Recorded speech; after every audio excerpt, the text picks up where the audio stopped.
আসসালামু আলাইকুম YouTube family, welcome to my channel. চলে আসলাম আজকে বিফ চিজ বানের রেসিপি নিয়ে। প্রথমে আমি নিয়ে নিচ্ছি পরিমাণ মতো ময়দা। এটাতে হচ্ছে 1 কাপের কিছু বেশি পরিমাণ ময়দা হবে, আমি যেহেতু একটা ছোট পিস দিয়ে দিচ্ছি। তো এরপরে দিয়ে দিব 1 চা চামচ চিনি, আর দিয়ে দিলাম সামান্য পরিমাণ লবণ, পরিমাণ মতো লবণ আর কি। এরপর এটা কিছুটা মিক্স করে এবার দিয়ে দিচ্ছি হচ্ছে ইস্ট। ইস্টটাও আমি 1 চা চামচ পরিমাপ ব্যবহার করছি। এবার দিয়ে সবকিছুকে একটু নেড়ে নিচ্ছি চামচটা দিয়েই। এরপর আমি একটা ডিম ভেঙে ডিমের শুধু সাদা অংশটা দিয়ে দিব। অ্যাকচুয়ালি এখানে ডিমটা না দিলেও হয়, কারণ ডিমের কুসুমটা আমি ইউজ করব ব্রেডের উপরে দিয়ে দেওয়ার জন্য। তো এই জন্য সাদা অংশটা আমি দিয়ে দিচ্ছি ময়দার সঙ্গে। সো এইটা দিয়ে ভালোভাবে মিশিয়ে নিচ্ছি। এরপরে দিব হচ্ছে হালকা গরম পানি, অল্প অল্প করে পানি দিয়ে দিব, লাগলে পরে আরও দেওয়া যাবে আর কি। তো এটা একটু চামচ দিয়ে মিশিয়ে নিয়ে এরপরে হচ্ছে হাত দিয়ে ভালো করে ডো তৈরি করে নিতে হবে।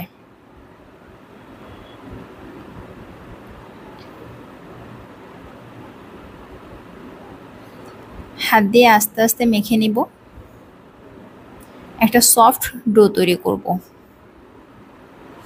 এখানে দেখা যাচ্ছে কিছুটা শুকনো শুকনো লাগছে, সো আমি আরও কিছুটা পানি দিয়ে নিব।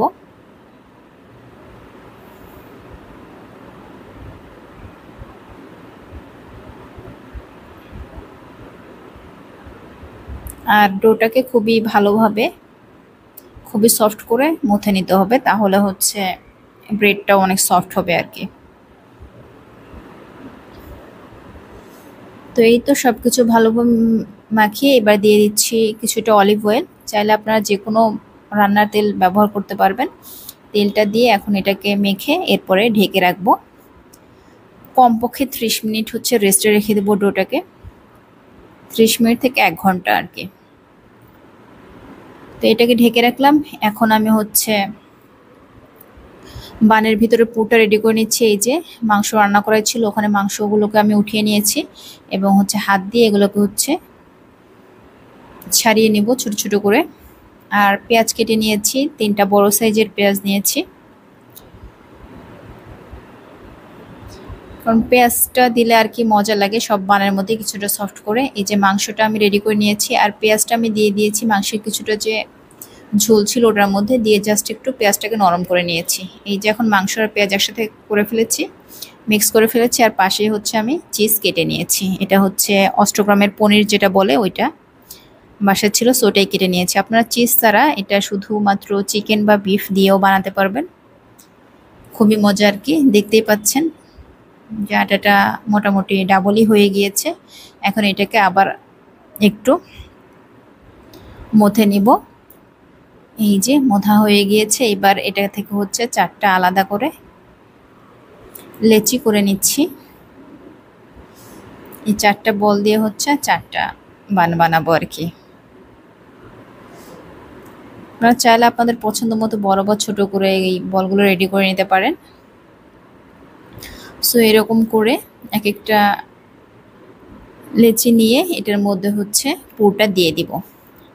প্রথমে হচ্ছে বিফ আর অনিয়নের যেই পুরটা করেছি সেটা দিচ্ছি, তারপর উপরে দিয়ে দিব হচ্ছে চিজটা। পুরটা আপনারা কম বেশি করে দিতে পারেন, কিন্তু বেশি পুর দিলে একটু বেশি মজা লাগে, এই জন্য আমি বেশি করে পুর দিয়েছি।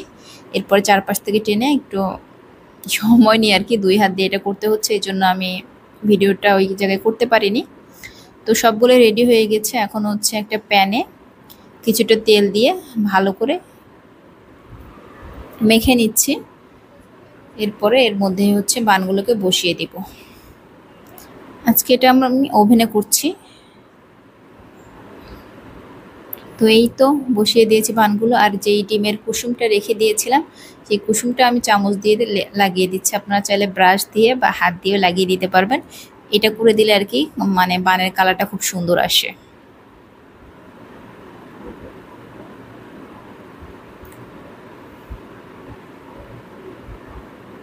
সবগুলোতেই ডিমের কুসুমটা মেখে এরপরে আমি দিয়ে দিব ওভেনে। ওভেনটা আমি হচ্ছে 5 মিনিট প্রিহিট করে নিয়েছি।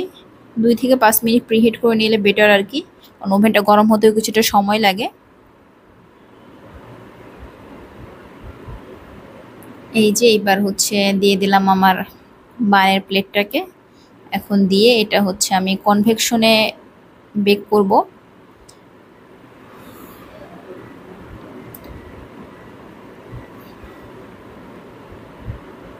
এই যে 220-এ দিয়ে দিলাম। এটা আমি 10 মিনিট বেক করার পরে দেখেছিলাম, তারপরে আরও 5 মিনিট দিয়েছি। এই যে দেখতেই পাচ্ছেন আলহামদুলিল্লাহ আমার বানটা একদম ফুলে রেডি হয়ে গিয়েছে। এবার হচ্ছে এটাকে খাওয়ার পালা। দেখতেই পাচ্ছেন কি পরিমাণ সফট হয়েছে এবং পুরোটাও খুব ভালোভাবে সবকিছু হয়েছে। এই তো আজকের মতো এ পর্যন্তই। ভিডিওটি ভালো হলে লাইক